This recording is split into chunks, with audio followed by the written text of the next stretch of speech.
यहाँ से मोदी ने खड़े होकर बलूचिस्तान की अलहदगी और आज़ादी की तहरीक और सब काम करने और करवाने का और इसकी एक तवील तारीख है, माजी में भी वाक़यात हुए। इससे बड़ा सवाल यह है कि मज़ीद आने वाले दिनों में अनरेस्ट बलूचिस्तान में फैलेगा, जो कि हमारे लिए यकीनन पूरी कौम के लिए अच्छा नहीं है। कैसे देखते हैं आप इसे? बात यह है कि हज़ारा बरादरी का बार बार निशाना बनना तो एक बिल्कुल ही वाज़ेह बात है और सख्त सख्त काबिल मज़म्मत है, जितनी भी आप करें। देखें ना, इस मसले के दो रुख हैं।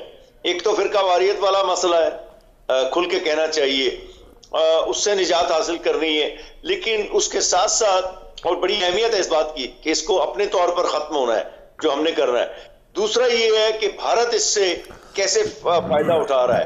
आपको तो कले वाली तकरीर की तरफ आपने बिलवास्ता जिक्र किया, मैं नाम लेकर कह देता हूं।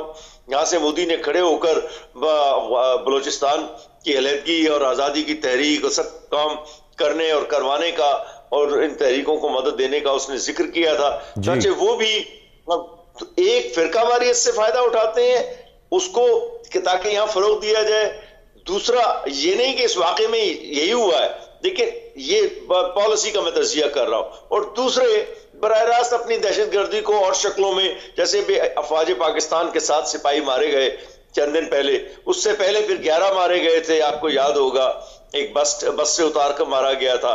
तो ये तमाम चीजें आपस में इनकी कड़ियां ना भी मिलती हो तो दहशतगर्दी जो भारत की तरफ से हो रही है वो उसका बहुत बड़ा हिस्सा है। और उसकी आड़ में कुछ मुकामी लोग भी अगर ये कर रहे हैं और फिरका वारियत और दूसरे असबाब की मैं पीरजाद साहब, चूंकि आपने और राइटली मेंशन्ड आपने फिरका वारियत का जिक्र किया, मैं चाहूंगा इसको मजीद मेरे लिए इस पर रोशनी डाल दें। ये फिरका वारियत एक रियलिटी रही है, लेकिन एक अब कुछ अगर हम 4-5 सालों की बात करें, मैं सिर्फ बलूचिस्तान की नहीं बात कर रहा, कलेक्टिवली फिरका वारियत में क्या बड़ी हद तक कमी नहीं आई है? ये भी तो एक रियलिटी है। तो दीगर एलिमेंट्स इसमें ज्यादा कार फरमाए, मेरी नजर में, आप अपनी राय फरमाएं।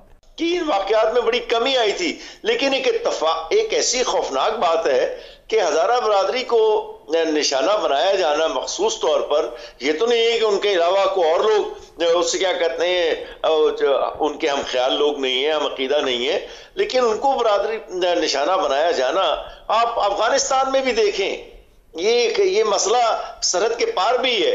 अभी काबुल के अंदर यही हुआ था, कई बार हो चुका है इस साल वहां पर। तो ये एक बड़ी ही बदकिस्मती की बात है कि हम मुसलमान उस महदूद सोच से बाहर नहीं आ रहे हैं जिससे हमारे जवाल में इजाफा तो हो रहा है, हमारे पेशरफ्त में कोई बड़ा इजाफा नहीं हो रहा है इस तमाम। Rightly said. तारिक पिजाज साहब, क्या है जो करने की जरूरत है? दैट इज इंपॉर्टेंट सर, के किस तरह से? देखिए, आपने जो सवाल किया ना कि कैसे काबू पाया जाए, मैं जरा थोड़ी सी 2-4 कड़वी सी बातें ही कर लेते हैं। सूबाई हुकूमतों को मालूम है ना कि हज़ारा बरादरी पर हमले होते रहे हैं माजी में, ये बात को नई नहीं है। इसी तरह सूबा सरहद की हुकूमत को मालूम है कि गिरजों पर भी हमले होते हैं हमारे मुल्क में कभी ना कभी।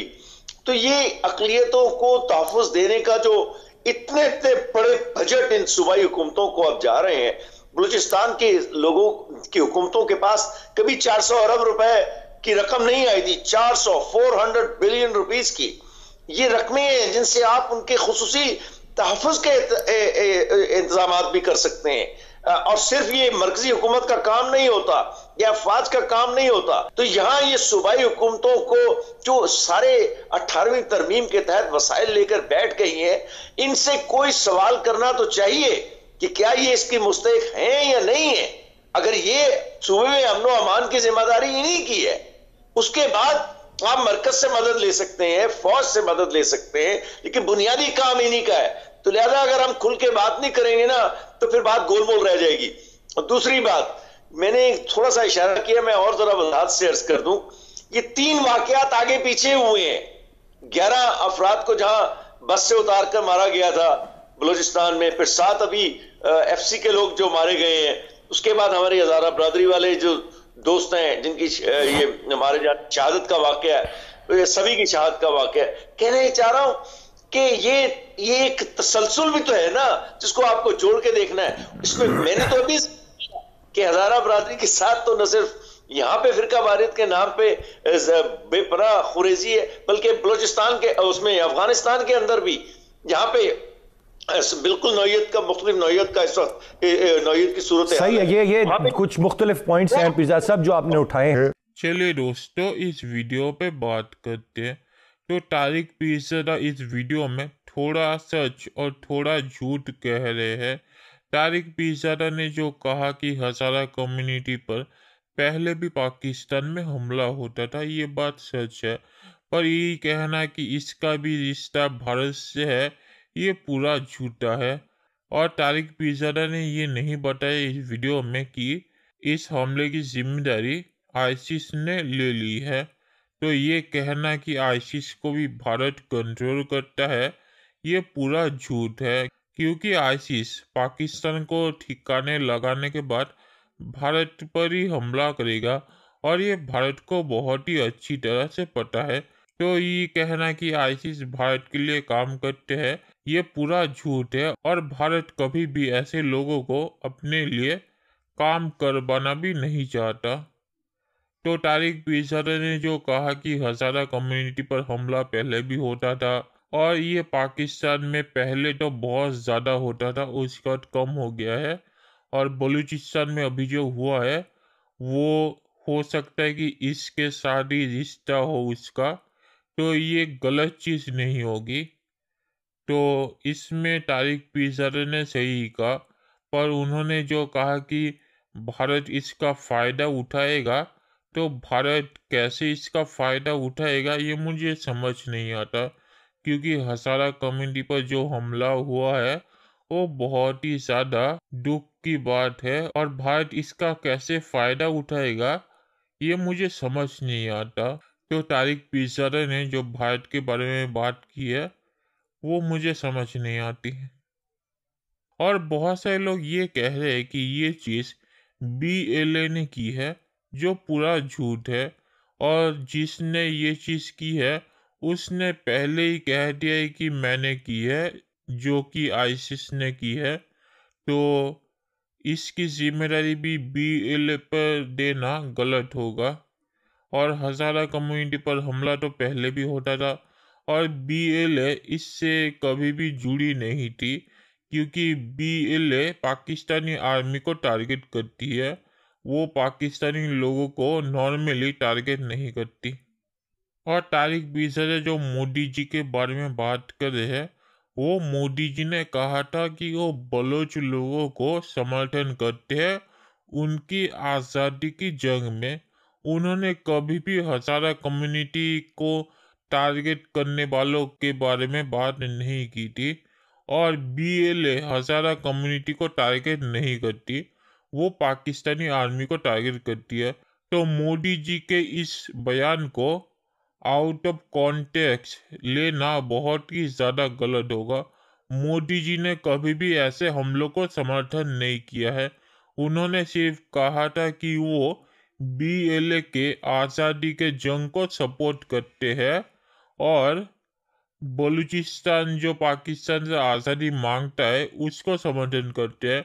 उन्होंने कभी भी नहीं कहा था कि वो ऐसी चीज़ों को समर्थन करते हैं।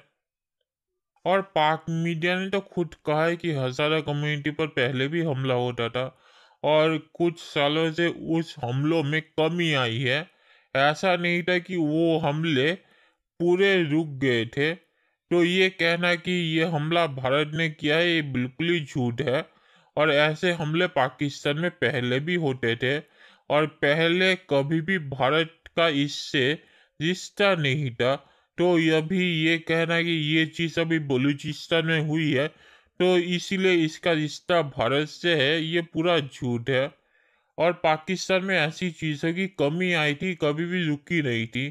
तो इसीलिए बलूचिस्तान में ये फिर से हो गया। और हज़ारा कम्युनिटी को तो पाकिस्तान में टारगेट किया ही जाता है, और पाकिस्तान चाहे तो इस पर कड़े कदम उठा सकता है, पर पाकिस्तान ने अब तक कुछ नहीं किया। और तारिक पीरज़ादा ने तो ये माना है कि अफगानिस्तान में भी ये होता है। तो अफगानिस्तान में ये कौन करता है? बलूचिस्तान में अगर ये भारत करता है तो अफगानिस्तान में कौन करता है? क्योंकि ज़्यादातर ज़मीन अफगानिस्तान में तो तालिबान के कंट्रोल में है। तो तालिबान के मर्जी के बिना ये कैसे होता है? तो ये कहना कि दोनों जगह ये भारत करवाता है, ये पूरा झूठ है। और आखिर में मैं ये कहूँगा कि तारिक पीरजादा ने जो कहा है कि बलूचिस्तान में सुरक्षा की जिम्मेदारी बलूचिस्तान सरकार की है और हज़ारा कम्युनिटी पर जो हमला हुआ है उसकी जिम्मेदारी भी बलूचिस्तान सरकार को लेनी पड़ेगी, ये गलत बात होगी, क्योंकि बलूचिस्तान को कौन चलाता है ये हम सबको पता है। पाकिस्तानी सेना के लोग बलूचिस्तान में तैनात है और बलूचिस्तान में सुरक्षा की जिम्मेदारी भी पाकिस्तानी सेना की है। तो हज़ारा कम्युनिटी पर जो हमला हुआ है उसकी जिम्मेदारी भी पाकिस्तानी सेना पर पड़ती है, क्योंकि पाकिस्तानी सेना की जिम्मेदारी थी बलूचिस्तान में लोगों की सुरक्षा करना, क्योंकि बलूचिस्तान को वही चलाते हैं और पाकिस्तानी सेना के मर्जी के बिना बलूचिस्तान में कुछ भी नहीं होता। तो तारिक पीरजादा का ये बयान गलत है कि इसमें बलूचिस्तान सरकार को काम करना पड़ेगा और पाकिस्तानी सेना का कोई रोल नहीं है, क्योंकि पाकिस्तानी सेना बलूचिस्तान को चलाती है। तो पाकिस्तानी